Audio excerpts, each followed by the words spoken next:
the basic rule is that the life and property of a believer are protected and unlawful to anyone. What's the evidence, Sheikh? The evidence is the numerous verses of the Quran and the hadiths of the Prophet ﷺ. The most well-known hadith where the Prophet ﷺ addressed the people on the farewell Hajj, when he said to them that your wealth and your safety or life or blood and your honor, your reputation are haram upon one another. Similarly to the prohibition of your day in this sacred month, in this sacred land. So this hadith clearly indicates that I cannot simply come and kill you as a Muslim. I cannot simply come and take your money and laugh about it and say, I'm a good businessman. I took his money. I cheated him of a fortune. I borrowed money and I neglected him. I can't do that. No can do. This is haram. It's a major sin. And this is the default. But Sheikh, my neighbor, doesn't pray in the masjid. And he curses me and my family all the time. He uses bad words. So I got a chance to steal his car. Is that okay? He said, no. His wealth is haram. But Sheikh, he did this. It's haram, period. You cannot transgress against his wealth, not a single penny, nor against his health by smacking him or shedding his blood or killing him or injuring him. The hadith of the Prophet ﷺ is crystal clear. He said to his companions, do you know who is al-muflis, the one whose stone broke? So the companions said, yeah, the guy who doesn't have any dirham or dinar, no euros, no dollars. He's broke. He doesn't have money. I said, no. The truly broke Muslim is, from among you, is the one who comes on the day of judgment with lots of prayer, lots of fasting, and lots of charity. So he looks like a good, legit person, but he cursed this one, swore and abused verbally that one, backbitten this one, beaten and shed the blood of this one, consumed the wealth of that one. So these are all major sins. The Prophet said, so he would be brought forward on the day of judgment, and he will be giving from his own good deeds to compensate for his sins. And if his good deeds are over, if they run out, then he starts to take and accumulate from their bad deeds, and then he will be thrown into hell. La ilaha illallah. What a fate.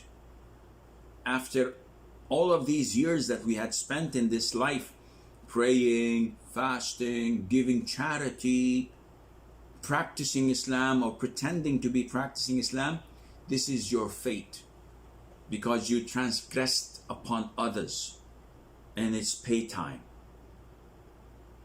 Now, having said that, the Sheikh says, with regard to a disbeliever, they have no such protection. We've gone through this, through the 5 classifications of the disbelievers. However, this does not apply universally and to all. Although this is the default, there are exceptions. What do you mean? He says, a disbeliever may have protection because of his pledges or his promise of security and loyalty. So this is what we were referring to. Whether he's a dhimmi or a mu'ahad or a musta'min or simply someone who's a non-Muslim, he's a disbeliever, but there is no enmity. There's no war between us. A simple G.I. Joe, someone who has no beef with us as Muslims. So we treat them well. We go to their country, we meet them, we greet them. We don't transgress against them because they're not our enemy. The only people, and this is a general rule, the only people we as Muslims are allowed to attack are the blatant enemies of Islam, who our country considers them enemies of them and of Islam. That's it. Simple and straightforward. Other than that, none of the disbelievers or the non-Muslims we're allowed to transgress against. With regard to a disbeliever, they have, okay, we've gone through this, and may have protection because, okay. On the other hand, a believer may be killed. Now we're talking about a Muslim. The default is a Muslim has protection. But the author says, a believer may be killed for an offense he committed, such as murdering someone or adultery when he's married. Okay, so let's look into this. When we say that a Muslim has protection, this kind of protection is not forever. There are red lines. And if he transgresses, if he passes, if he crosses any of these red lines, then he has to pay the price.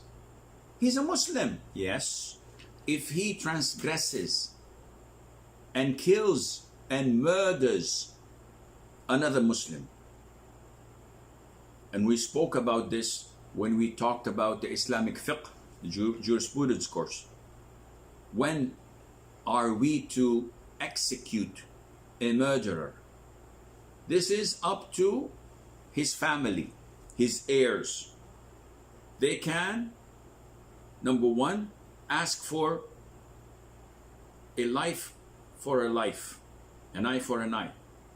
So he killed our brother, our father, our relative. We demand that he's executed.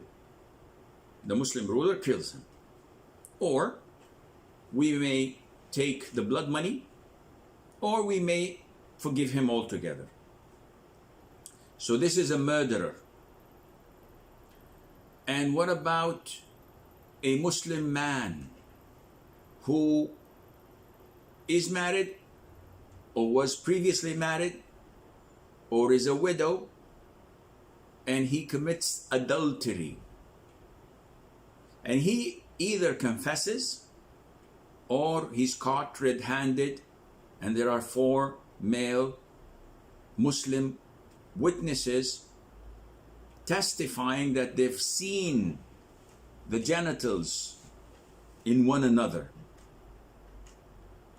So the punishment for such a crime is execution, stoning till death. The third reason for justifying killing a Muslim is that when he commits the act of apostasy, when he exits the fold of Islam, when he changes his religion from Islam to any other religion, the Muslim ruler appoints a panel of Muslim judges to interrogate him, to try to advise him, to try to bring him back to Islam and put some sense into his mind. If the person is adamant and he is defiant and he does not want to comply, they tell him that the punishment of such an action is execution, you'll die. And if he still insists, then they issue their verdict and give it to the Muslim ruler.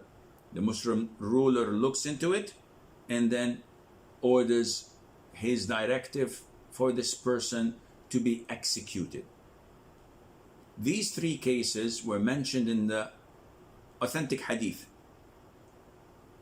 When the Prophet said, alayhi salatu wasalam, it is not permissible to shed the blood of a Muslim, meaning to kill a Muslim, except with three things. One, a soul for a soul, the murderer. Two, an adulterer. Three, the one who abandons the majority, the jama'ah, and leaves his religion. And in all these three things, the only person permitted to execute such a punishment is only the Muslim ruler or his deputy. The Muslim judge does not have this authority. He gives the ruling, but he does not execute it. Only the Muslim ruler or whom he deputizes can carry out this punishment. So it's not for Tom, Dick, or Harry. It's not for those who claim that honor killing is permissible and there's nothing honorable in such murders.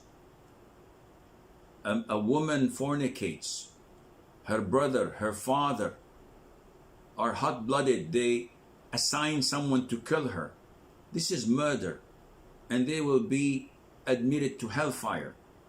It's not their call. It's the Muslim ruler's job and duty, after ensuring that there are evidences beyond doubt that can stand in a court of law that she fornicated. And not everyone who fornicates is executed. If she was not previously married, it's only flogging, 100 lashes, not killing. So lots of the Muslims have their religion confused due to their lack of knowledge. So this is something that must be understood when a person learns his Aqidah. Okay, what about the wealth, Sheikh? When can we take a Muslim's money? Well, this is again up to the Muslim ruler. If someone borrowed money and he refuses to give it back, it's the duty of the Muslim ruler to issue a directive of taking it forcefully from him. And sometimes the Muslim ruler has the authority to take double the amount, as in the case of people who do not give zakat on time and they try to cheat their way out of zakat. So he has the power to fine them equivalent to the amount of zakat they are trying to evade, and so on. So there are many ways and things that allow the Muslim ruler to take the wealth of other Muslims when it is needed.